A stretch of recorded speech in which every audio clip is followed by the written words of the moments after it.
Hello guys, welcome to our channel XY group defence academy. तो मैं आपका 12th का फिजिक्स की क्लास ले रहा हूं। तो उसमें आपका पहला चैप्टर है इलेक्ट्रोस्टैटिक्स। तो इलेक्ट्रोस्टैटिक्स का एक पार्ट आपका पहले ही मैं करा चुका हूं। उसमें मैंने आवेशों के बारे, उसमें चार्जेस के बारे में बताया था आपको, ठीक है। तो चार्जेस क्या होते हैं, धनावेश ऋणावेश, मैंने आपको उसके बारे में जानकारी दी थी, उसकी प्रॉपर्टीज पढ़ाई थी, आवेश का संरक्षण, क्वांटीकरण पढ़ाया था, ठीक है। अभी आपका नेक्स्ट टॉपिक है इलेक्ट्रोस्टैटिक्स में कूलाम्स लॉ, कूलाम का नियम। बहुत ही इंपॉर्टेंट टॉपिक है 12th के बेस से। 12th के पेपरों में, बोर्ड पेपरों में अक्सर ये पूछा जाता है कि कूलाम का नियम क्या होता है, अक्सर पूछा जाता है 100%। आपका ये एग्जाम में भी पूछे जाते हैं, ठीक है। तो इस टॉपिक को ध्यान से पढ़ना, कूलाम का नियम बहुत ही इंपॉर्टेंट टॉपिक है, ठीक है। तो कूलाम का नियम होता क्या है, बेसिकली दो आवेश होते हैं, उनके बीच में बल लगता है, उसको कूलाम बल कहते हैं। दो आवेशों के बीच में बल लगेगा, ठीक है। तो बल कैसे, किस तरह से कार्य करता है, किस पर निर्भर करता है, क्या होता है, ठीक है, उसके बारे में आपको जानकारी देंगे, ठीक है। तो देखो इधर चैप्टर नाम है इलेक्ट्रोस्टैटिक्स, टॉपिक आपका कूलाम्स लॉ। तो कूलाम्स लॉ बेसिकली देखो, पहले समझो इसको। आपके पास दो आवेश हैं, दो बिंदु आवेश हैं आपके पास, ठीक है। ये Q1 है, ये Q2 है। आपके पास दो आवेश हैं, बिंदु आवेश, ठीक है। और दोनों आपस में R दूरी पर रखे हुए हैं। दोनों के जो बीच की दूरी है, केंद्र से हमेशा हम दूरी लेते हैं दोनों के केंद्र से। इसके केंद्र से और इसके केंद्र की बीच की दूरी कितनी है आपकी, R दूरी पर रखे हुए हैं, ठीक है।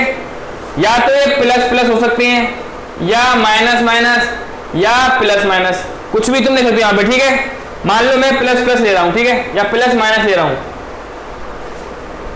जब मैंने प्लस माइनस लिया तो ये दोनों क्या करेंगे, एक दूसरे को अट्रैक्ट करेंगे, और जब मैं प्लस प्लस लूंगा तो रिपेल करेंगे।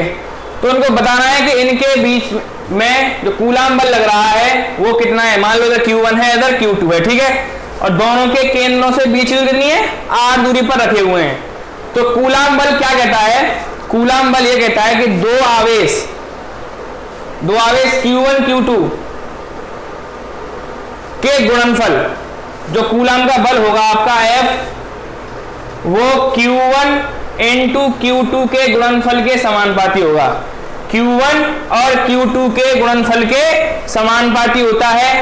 और सेकंड कहता है कि जो उनके बीच की दूरी होती है, Q1 और Q2 के जो बीच की दूरी होती है, उसके वर्ग के व्युत्क्रमानुपाती। ये तो इसके प्रोपोर्शनल टू हो गया, और ये इसके रेसिप्रोकल हो गया 1/r²। कूलाम के नियम की ये दो प्रॉपर्टी होती हैं कि पहला तो आपका ये है कि जो दो आवेश दे रखे हैं, आपको कुछ भी दे रखा हो, यहाँ पे 2Q 3Q कुछ भी दे रखा हो, उनका गुणनफल करेंगे तो उसके तो समानुपाती होगा।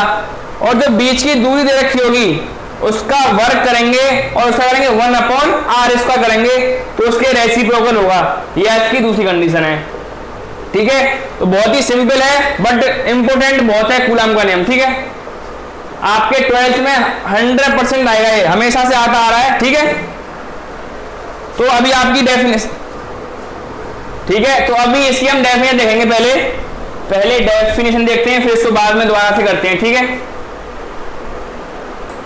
तो इसकी डेफिनेशन होगी आपकी, कूलाम के लॉ की डेफिनेशन होगी, दो बिंदु आवेश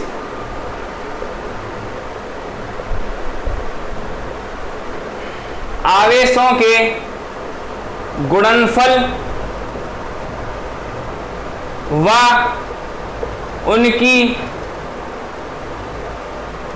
आवेशों गुणनफल के समानुपाती व उनकी बीच की दूरी के वर्ग के व्युत्क्रमानुपाती होता है।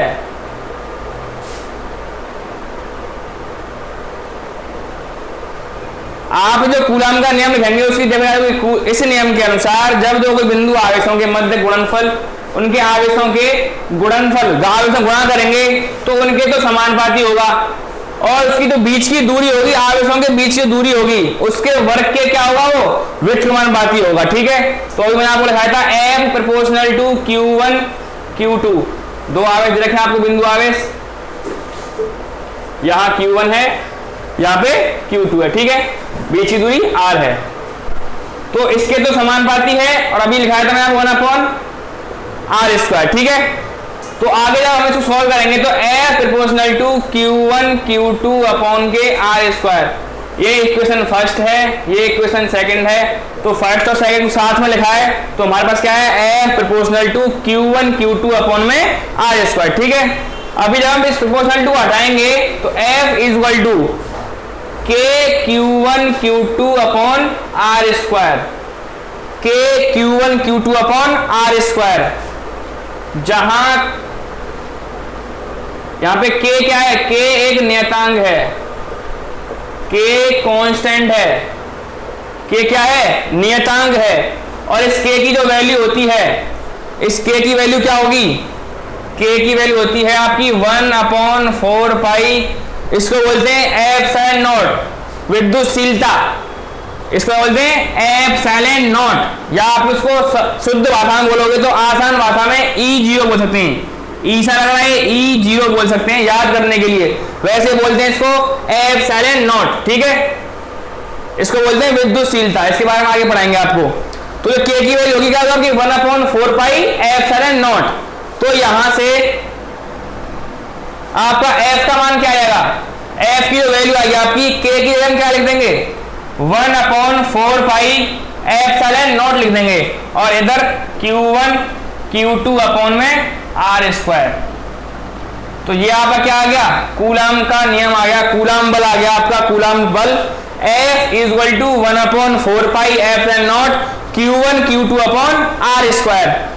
देखो इसकी एक वैल्यू होती है 1/4 पाई E0 की, E0 में बोल रहा हूं इजीली भाषा में, ठीक है, वैसे इसको बोलते हैं एप्सिलॉन नॉट, ठीक है। इसकी एक वैल्यू होती है 9 × 10⁹, 9 गुणा 10⁹, ये इसकी फिक्स वैल्यू है, किसकी, 1/4 पाई E0 की फिक्स वैल्यू है 9 × 10⁹, ठीक है। तो ये आपका बल आ गया न्यूटन में, ठीक है, इसकी वैल्यू है 9 गुणा 10⁹, ये आपका आ गया कूलाम का नियम, नोट करो इसको, बहुत ही इंपॉर्टेंट टॉपिक है 12th के बेस पे, ठीक है।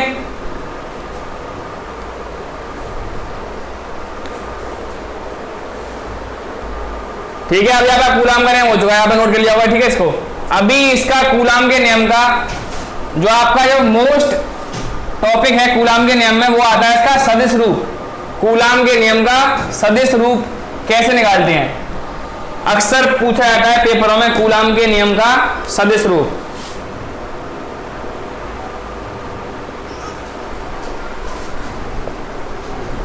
कूलाम के नियम का सदिश रूप कैसे निकालेंगे, ठीक है। तो देखो इधर हमारे पास दो बिंदु होते हैं कूलाम के नियम में, ये पता है आपको, इसको प्लस Q, ये Q2 हो गया, Q1 दोनों प्लस के हैं, ठीक है। जब दोनों प्लस के हैं तो आपस में बल किधर लगाएंगे, ये लगाएगा इधर की तरफ, ये वाला इस पर लगाएगा इधर की तरफ, और ये वाला दूसरा वाला पहले वाला लगाएगा इधर की तरफ। तो इधर लगेगा आपका F12, इधर लगेगा आपका F21। 1 मीन्स 1 पर बल 2 के कारण, 1 पर बल 2 के कारण, और इधर लगेगा 2 पर बल 1 के कारण। दोनों के बीच की दूरी क्या होती है, R कैप। सदिश रूप है तो वेक्टर फॉर्म में तो वेक्टर के लगा सकते हो ऊपर, ठीक है, इधर भी वेक्टर लगा दो, इधर वेक्टर। अभी देखो जो आपका F द्वारा जो इधर बल लगेगा वो लगेगा आपका R1 इधर की तरफ,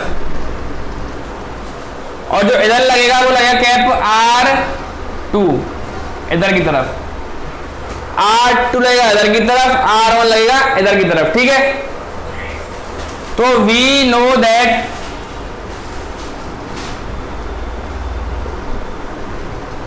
हम जानते हैं कि F is equal to 1/4 pi epsilon nought Q1 Q2 upon में R²। ये अभी हमने पढ़ा था 1/4 पाई कूलाम के नाम पढ़ा था, ठीक है हमने अभी।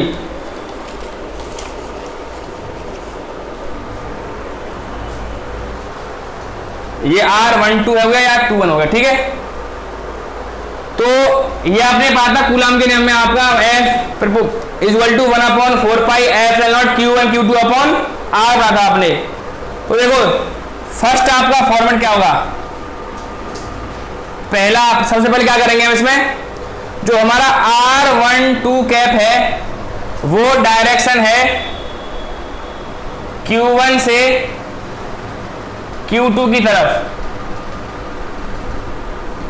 और जो R21 है कैप है वो है आपकी Q2 से Q1 की तरफ। जो R12 कैप है वो 1 से 2 की तरफ है, और 2 1 है जो 2 से 1 की तरफ है, ठीक है। Q1 से Q2 की तरफ यूनिट वेक्टर बोलते हैं इसको, क्या बोलते हैं, यूनिट वेक्टर, इकाई सदिश बोलते हैं इसको, इकाई सदिश। जो एक कैप लगा हुआ था उसे बोलते हैं इकाई सदिश, बोलते हैं कैप वाले को, ठीक है। अभी देखो आगे ऐसा करते हैं, जो आपका F12 है, F12 ये रहा F12, ये दूसरे आवेश से पहले आवेश पर बल, दूसरे आवेश से पहले आवेश पर बल है ये। इसी प्रकार F21 क्या होगा फिर, पहले आवेश से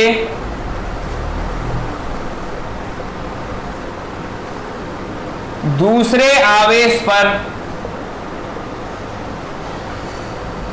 बल, मतलब कि जो 1 2 है वो दूसरे से लग रहा है पहले पर, और जो 2 1 है वो पहले से लग रहा है दूसरे पर बल, ठीक है। इसको भी नोट करो, अभी इसको इरेज करेंगे।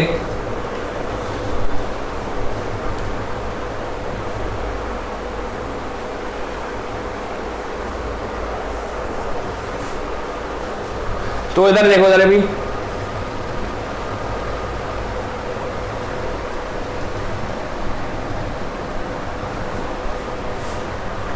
तो अभी हम F12 निकालेंगे। F12 क्या आएगा हमारा, 1/4 पाई F7 Q1 Q2 अपॉन में, अब देखो 1 2 ये दूरी तो R की R स्क्वायर हो गया, R कैप का स्क्वायर हो गया, ये वाली तो आपकी दूरी R ही है दोनों के बीच में।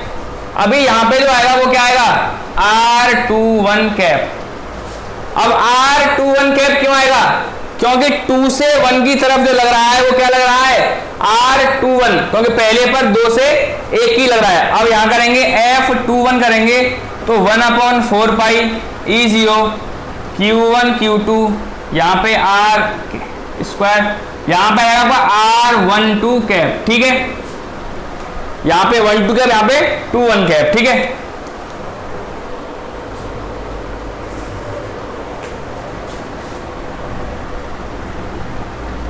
साथ ही साथ नोट करते चलो इसको, ठीक है, लंबा टॉपिक है थोड़ा।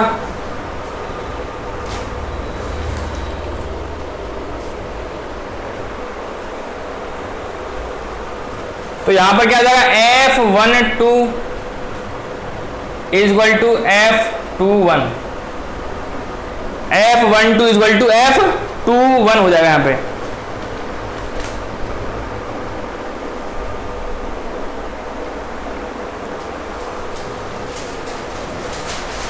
अभी आगे देखो, हमको अभी इसकी वैल्यू मानी, जो कैप की जो वैल्यू होती है क्या होती है, आर कैप क्या होता है आपका, अगर कैप कहीं दे रखा है तो आर कैप जो होगा वो आर वेक्टर अपॉन आर होगा, ठीक है, आर वेक्टर अपॉन आर।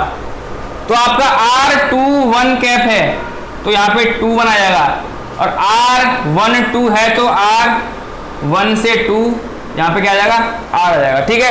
तो इनकी जगह हम ये वैल्यू पुट करेंगे अभी, ठीक है। तो इन वैल्यूओं को हम इनकी जगह पुट करेंगे अभी इनमें। तो यहां से F12 क्या आ जाएगी आपकी, F12 आ जाएगा आपका वेक्टर 1/4 पाई E0 Q1 Q2, इधर R स्क्वायर है। अब यहां से देखो R कैप 21 की वैल्यू क्या है, R कैप 21 की वैल्यू है आपकी, ये वेक्टर है 2 से 1 और नीचे R है, ठीक है। तो यहां से क्या आएगा इसकी वैल्यू 1/4 पाई E0 Q1 Q2 बट्टे R स्क्वायर, ये क्या जाएगा R क्यू हो जाएगा, और वेक्टर क्या लग रहा है आपका F12 वेक्टर, ये आ गया आपका F12 वेक्टर की वैल्यू। इसी प्रकार F21 की वैल्यू क्या आएगी, सब कुछ सेम रहेगा, केवल क्या चेंज हो जाएगा, यहां तक सेम है, यहां पे क्या हो जाएगा चेंज, R12 वेक्टर हो जाएगा। ठीक है, तो आपकी दोनों वैल्यू आ चुकी हैं। सदिश रूप में आपका कूलाम का नियम क्या आ चुका है, अगर हम दो से एक पर बल लगा रहे हैं तो वहां पे केवल ये चेंज होगा, और जब एक से लगा रहे हैं दो पर तो क्या चेंज होगा, ये वाला चेंज होगा केवल, बाकी सब क्या रहेगा, सेम रहेगा। ठीक है, नोट करो इसको।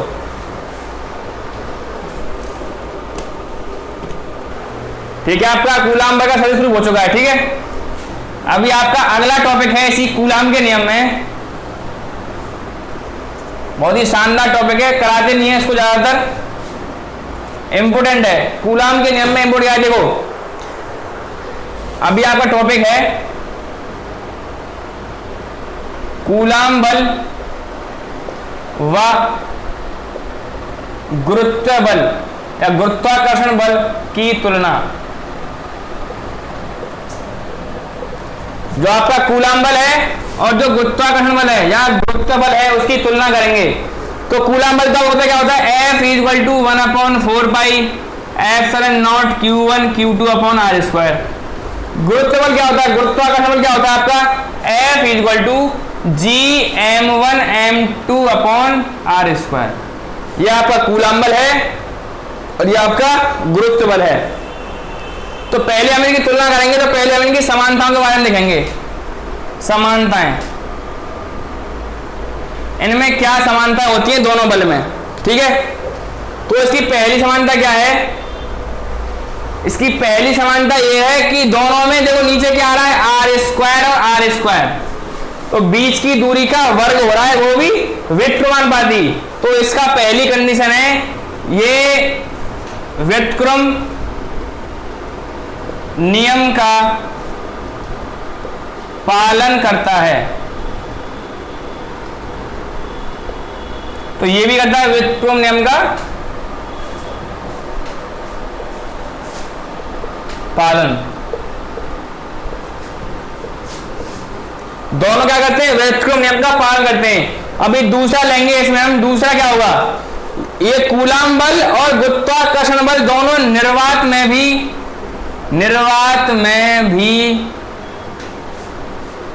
लग सकते हैं। ये भी निर्वात में भी कार्य कर सकता है, दोनों निर्वात में भी लग सकते हैं। इसको भी निर्वात में ही कर सकते हैं, इसको भी निर्वात। निर्वात क्या होता है, जहां हवा पानी कुछ भी ना हो, बिल्कुल एकदम निर्वात हो, वैक्यूम बिल्कुल। ठीक है, आगे इसमें अगला तीसरा पॉइंट क्या है आपका, जो दोनों बल होते हैं, कौन से दोनों, कूलाम बल और आपका गुरुत्व बल जो होता है वो केंद्र की ओर, केंद्र की ओर, ये भी आपका केंद्र से केंद्र की ओर। मतलब देखो यहां पे दो आवेश हैं आपके, तो ये केंद्र इधर है, इसका केंद्र इधर है, या तो इधर से दोनों ऐसे आएंगे या फिर इधर से ये इधर जाएगा, ये इधर जाएगा। केंद्र से दोनों ही बल केंद्र से लगते हैं, केंद्र से ही लगेंगे। और यहां भी आपका एक बॉडी ये है, एक बॉडी ये है, तो दोनों नीचे आएंगे तो पृथ्वी पर आएगी बॉडी, तो पृथ्वी ऐसे लगेगी और ये इस पर ऐसे। तो दोनों ही बल क्या कर रहे हैं, दोनों ही केंद्र से बल लगते हैं। ठीक है, तो आपकी समानताएं हो गई। अभी इनमें कुछ असमानता हैं, तो असमानता के बारे में जानेंगे। ठीक है, तो इसकी असमानताएं क्या हैं, आपको फॉर्मूले में दिख रहा होगा असमानताएं इसकी। तो आपकी पहली असमानता जो क्या है, जो गुरुत्व बल होता है आपका, असमानताएं, जो गुरुत्व बल होता है ये केवल किस पर डिपेंड करता है, द्रव्यमान पर डिपेंड करता है, द्रव्यमान पर लगता है या मास पर निर्भर करता है, केवल मास पर निर्भर। तो आपका ये जो गुरुत्व होता है वो द्रव्यमान पर लगता है, मतलब कि जो मास है वह इसका द्रव्यमान होगा उस पर मास पर निर्भर करता है। और जो आपका कूलम्ब बल होता है वो मास पर निर्भर नहीं करता। किस पर करता है? आवेश पर निर्भर करता है। ये आपका जो कूलम्ब बल होता है। और सेकंड इसमें क्या है, जो आपका गुरुत्वाकर्षण बल होगा, जो आपका गुरुत्व बल होगा वो आपका होता है अट्रैक्ट नेचर का। मतलब कि जो आपका गुरुत्वाकर्षण बल होता है वो केवल आकर्षित करता है वस्तुओं को, तत्कर्षित नहीं करता। तो इसमें केवल एक ही होता है नेचर, अट्रैक्ट नेचर। और जो आपका कूलम्ब बल होता है उसमें आकर्षण और प्रतिकर्षण, मतलब कि अट्रैक्शन और रिपल्सन दोनों होते हैं। अट्रैक्शन और रिपल्सन दोनों होते हैं, आकर्षण भी करता है और प्रतिकर्षण भी करता है। तो इसमें ये दो असमानताएं हैं और आपको 3 मैंने समानताएं कराई थी। तो ये आपका टॉपिक बहुत ही अच्छा टॉपिक था, गुरुत्व बल और इसमें संबंध की तुलना क्या होती है। ठीक है, अभी आपका अगला कराएंगे हमें इसमें अध्यारोपण का सिद्धांत अभी। ठीक है, तो इसको नोट करो पहले।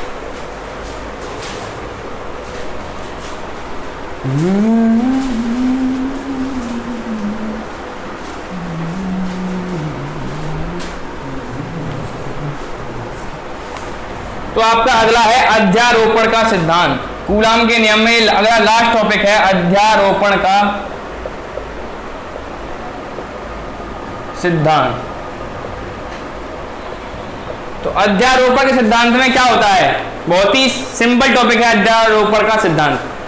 हमारा कूलम्ब बल में दो आपके पास आवेश थे, Q1 और Q2। अध्यारोपण में आप 3 आवेश 4 आवेश भी हो सकते हैं, चारों के कारण एक दूसरे बल, 3 के कारण एक दूसरे बल, या 5 भी हो सकते हैं। ठीक है, तो जितने बल होंगे उतनों का हम निकालेंगे कूलम्ब बल, तो उसको बोलते हैं अध्यारोपण का सिद्धांत। ठीक है, तो इसका सीधा सीधा फॉर्मूला है केवल,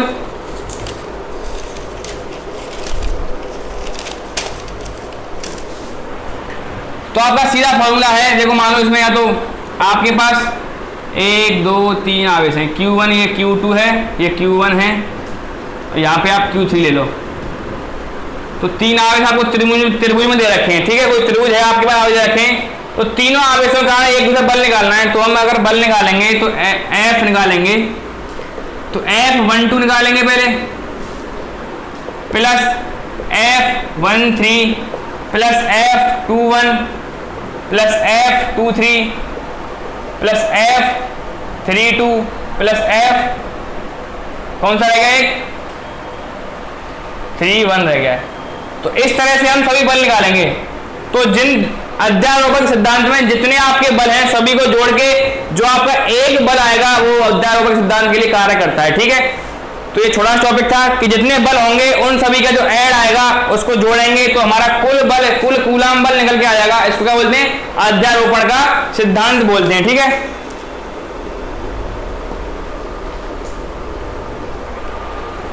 और या फिर आपको पूछा जाए, आपको हम ये पूछ सकते हैं, आपको 3 आवेश दे रखे हैं, तो तीनों आवेशों के कारण मान लो आपको पूछा है F1 निकालना है, फोर्स निकालना है 1 के कारण, फोर्स निकालना है आपको 1 के कारण। तो जो 1 है आपका Q1 वाला, उससे हम 1 2 पे भी लाएंगे, उससे हम 3 पे भी, तो F12 लाएंगे प्लस के F13। इसमें क्या आपको इतना करना पड़ेगा, अगर चौथा दे रखा हो आपको यहाँ पे तो 4 से भी निकालना हो तो प्लस के F14 निकालेंगे। तो जितने आवेश दे रखे हैं उनके द्वारा जो बल निकलेगा उसको अध्यारोपण सिद्धांत में हम शामिल करते हैं। ठीक है, तो आपका ये टॉपिक खत्म होता है यहीं पे।